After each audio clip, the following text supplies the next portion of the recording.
O sistema tentou, mas falhou. Um plano desesperado para se livrar de Bolsonaro ainda no hospital foi colocado em prática.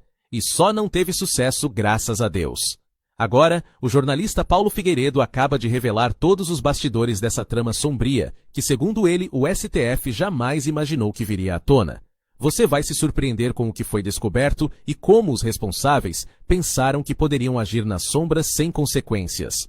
Assista este vídeo até o fim, tire suas próprias conclusões e ajude a espalhar a verdade que muitos querem esconder. Vou falar 3 números aqui, uma condição, você não me pergunte o que é. Poucas pessoas vão saber o que eu estou falando. 50 milhões de dólares, mais 30 milhões de dólares, mais 30 milhões de dólares. É o que eu posso falar. Então, esse é o Brasil. Esse é o Brasil, tá certo? Agora, se engana quem acha que tem crime perfeito hoje em dia. Por isso que eu tenho falado também, eu peço por favor não seja questionado, eles não querem me prender, eles querem me matar. É a maneira que eles têm de se ver livre de mim.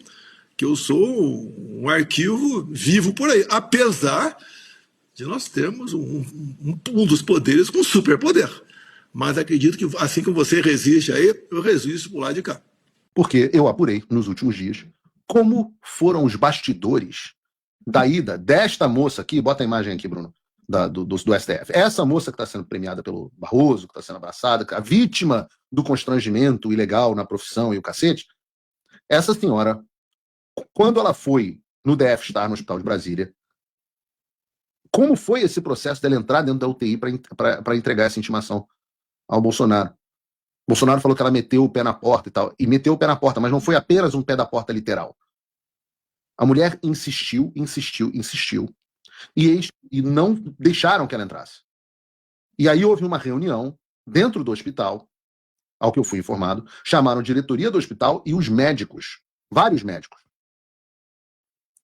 E a decisão da junta médica do hospital foi que não havia a possibilidade de intimar um paciente na UTI. E que isso seria, inclusive, um risco, um liability, um risco jurídico para o próprio hospital. Perguntando quem se responsabilizaria caso acontecesse uma alta de pressão, por exemplo. Chega a ser mencionada a possibilidade de uma alta de pressão. Caso o presidente passasse a mal, ou até mesmo viesse a óbito, morresse, porque afinal ele estava numa unidade de tratamento intensivo. Quem assumiria essa responsabilidade? Então, os médicos negaram a entrada, dizendo que tinham um dever com a saúde e o bem-estar do paciente. Então, que ela não iria entrar. Eis que essa senhora, que está sendo constrangida no exercício da função dela, ameaçou os médicos e os diretores do hospital de prisão por obstrução de justiça, ao que me foi informado.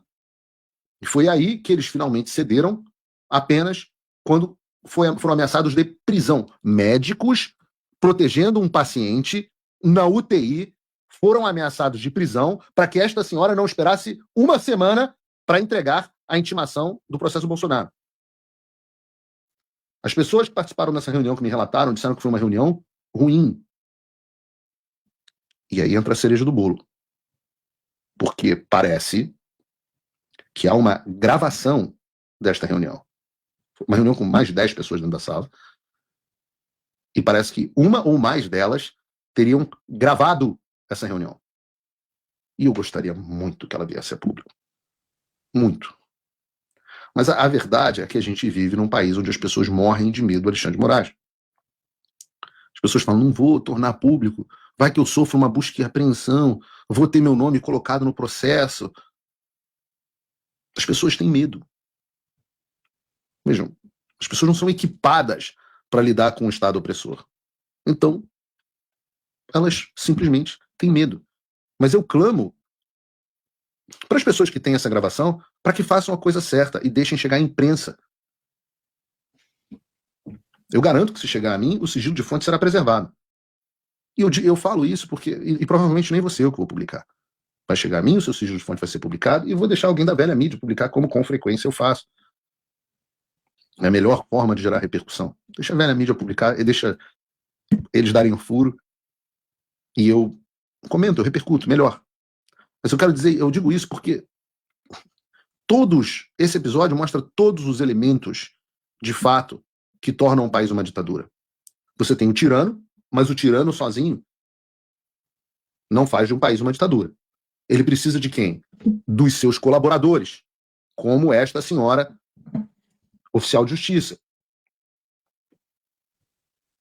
E qual é o terceiro elemento? Porque só o tirano e só os colaboradores não são suficientes.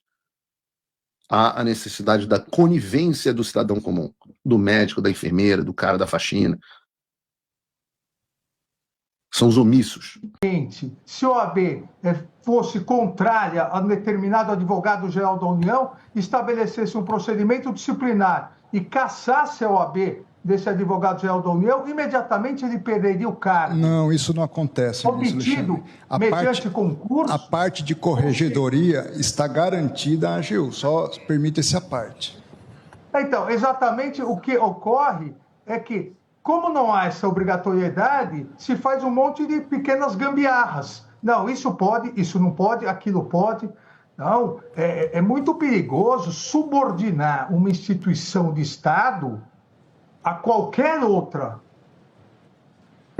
ordem, ou seja, a qualquer outra instituição que tem interesses privados também. Eu não me oponho a ser vencido na tese, mas não há relação de subordinação, nunca houve essa discussão. Ministro André, posso continuar? Eu ouvi Vossa Excelência com muito respeito, prestei atenção, se Vossa Excelência permitir, eu continuo. Veja, nós não podemos... aqui, se o advogado da União, se o procurador do Estado quiser se inscrever para concorrer ao 5º Constitucional, inclusive, aqui, nós devemos pensar também se é obrigatório estar inscrito na OAB, porque o 5º é dos advogados. A lista é feita pela OAB, mas o 5º é dos advogados. Por que não advogados públicos também? Então, nós não podemos inverter uma possível quebra de hierarquia e disciplina de instituições do Estado, obrigando. Ao contrário do afirmado pelo ministro André, já houve tentativa de abertura de inquérito e o alvo desse inquérito, na OAB, era aquele que vos fala, portanto, Gilmar Mendes. Mas qual foi a oposição da OAB nesse caso, ministro Gilmar? Ela levou adiante? Eu não sei por quê, certamente porque estavam perdendo causas naquele momento. Mas a OAB levou adiante o processo ou simplesmente arquivou por improcedência, impertinência? Ficou com uma ameaça, o que o ministro Alexandre está expondo de que isso não pode ocorrer em relação a agentes públicos. Não, mas nós somos ameaçados. Na AGU isso acontece, está lidando com... A questão é se a OAB levou isso adiante. Isso me preocuparia. Isso partia do presidente da Ordem dos Advogados da época, o Reginaldo de Castro. Acho que caberia uma contra-representação no caso, então, por abuso. A contra-representação a quem? Eu estou só mostrando que esses fatos ocorrem e ocorreram não faz muito tempo.